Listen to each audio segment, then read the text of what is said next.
सबसे पहले तो मैं देश के प्रधानमंत्री आज हमारे शेखावाटी में सीकर संभाग में सीकर जिले में आ रहे हैं। मैं एक नागरिक होने के नाते उनका देश के प्रधानमंत्री का स्वागत करता हूं, अभिनंदन करता हूं कि अच्छी बात है देश के प्रधानमंत्री आ रहे हैं। लेकिन जो बात सामने आई है कि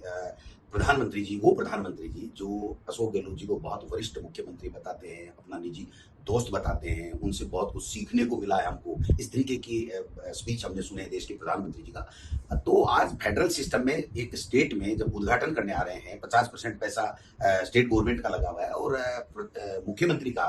3 मिनट का स्पीच भी नहीं कराना, मैं समझता हूँ कि ये इस फेडरल सिस्टम को थोड़ा सा ठीक नहीं करता है, इसको खराब करता है। मैं चाहूंगा कि देश के प्रधानमंत्री को बड़ा दिल रखना चाहिए और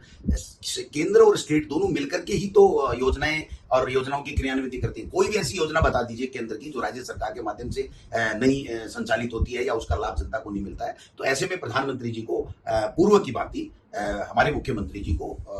अपना समय देना चाहिए था। फिर भी मैं देश के प्रधानमंत्री जी से, जैसे मुख्यमंत्री जी ने अपनी बात कही है, मैंने कल 3 मांगे रखी हैं कि यहाँ अग्निवीर और अग्निपथ का भारी विरोध है। शेखावाटी के किसान के बेटे फौज में जाते थे, 15 साल बाद में पेंशन लेके आते थे, देश की सेवा करते थे, अपने परिवार को पालन करते थे। तो ये जो अग्निपथ योजना के तहत अग्निवीर बना लें, उसको खत्म करके देश के प्रधानमंत्री को, शेखावाटी को और राजस्थान के किसानों को एक सौगात देनी चाहिए कि वापस वो हम पूर्व की भांति डिफेंस में भर्ती करेंगे। दूसरा, जो वन टाइम सेटलमेंट की हम बार बार मुख्यमंत्री जी लिख रहे हैं कि किसानों का नेशनलाइज बैंकों का और केंद्रीय सहकारी बैंकों का जो कर्जा माफ नहीं हो पाया है, उसके लिए वन टाइम सेटलमेंट अगर वो का निर्देश रिजर्व बैंक को देते हैं, वित्त मंत्री को देते हैं, तो मैं समझता हूं कि जो राज्य के किसानों के इसमें हिस्से में पैसा आएगा लोन माफ करने के लिए, वो पैसा राजस्थान की सरकार देगी। ऐसा हमारे मुख्यमंत्री जी उनको चिट्ठी लिखी है, उसके ऊपर भी उनको संज्ञान करना चाहिए। तीसरी चीज मैंने कही है कि जो जनगणना हुई थी 11 से 14 के बीच में,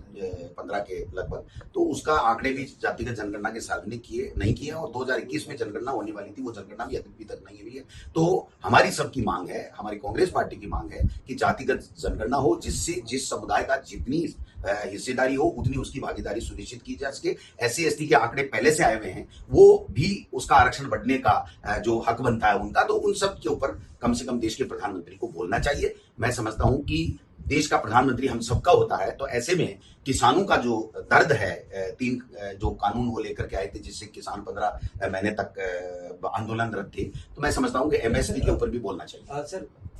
जो खबरें आ रही हैं कि माननीय मुख्यमंत्री जी का स्पीच 3 मिनट का था, उसको हटा दिया गया, ये फेडरल सिस्टम है। केंद्र और राज्य सरकार दोनों मिलकर के देश और प्रदेशों का विकास करती हैं, पूरे हिंदुस्तान का विकास होता है, लोगों को लाभ मिलता है, बजट का इम्प्लीमेंटेशन होता है। तो जो प्रधानमंत्री जी मुख्यमंत्री जी को अपना अभिन्न मित्र, वरिष्ठ और बहुत ही वो बताने वाले प्रधानमंत्री जी ने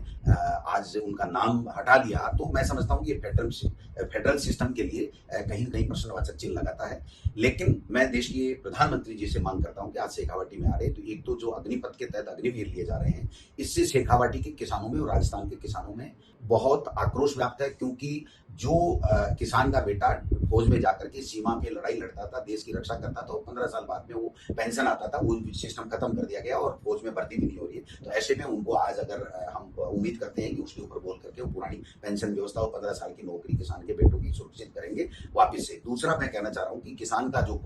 स्टेट कोऑपरेटिव का कर्जा हमने पूरा माफ कर दिया, लेकिन जो नेशनलाइज बैंक है और केंद्रीय सहकारी बैंक है, उसका वन टाइम सेटलमेंट के लिए हमारे मुख्यमंत्री जी ने प्रधानमंत्री जी को और वित्त मंत्री को चिट्ठी लिख रखी है, अमित शाह जी को चिट्ठी लिख रखी है। हम उम्मीद करते हैं कि आज वन टाइम सेटलमेंट के तहत केंद्र रिजर्व बैंक को निर्देश दें या वित्त मंत्री को दें और वो पैसा वन टाइम सेटलमेंट के तहत किसान के हिस्से का पैसा राज्य सरकार देगी, ऐसा मुख्यमंत्री जी ने चिट्ठी लिखी है। तो मैं समझता हूं उसके ऊपर कुछ बोलेंगे। तीसरा, जातिगत जनगणना जो 11 से 15 के बीच में हुई थी, लेकिन आंकड़े सार्वजनिक नहीं कर रहे हैं। अब दोबारा 2021 में हमारी जनगणना 2011 के बाद में ड्यू है, तो आप जल्दी से जल्दी जातिगत जनगणना की घोषणा करेंगे, जिससे जितनी वर्ग की भागीदारी है उसको उतनी हिस्सेदारी मिल सके। SC/ST के जो आंकड़े आ रहे हैं जो हमारी 2011 की जनगणना में, वो भी जो अब आरक्षण मिल रहा है वो कम है, उनका बढ़ना चाहिए। और OBC के लिए भी जो बात आ रही है कि साहब OBC की जनसंख्या का पता चले, तब जाकर के उनका भी अगर जितना हक है उतना उसको मिले। तो इसके लिए हमने जो संकल्प पारित किए हैं, ERCP को राष्ट्रीय परियोजना सहित तीनों, उसके ऊपर देश के प्रधानमंत्री बोलेंगे, एक राजस्थान को सौगात देके जाएंगे, तो ठीक है। नहीं तो मन की बात तो हम रोजाना ही सुनते हैं। तो अब हम समझते हैं कि देश के प्रधानमंत्री जी राजस्थान के लोगों के लिए काम की बात करेंगे, किसानों को कोई तोहफा देके जाएंगे। हमारे जो शहीद है यहाँ,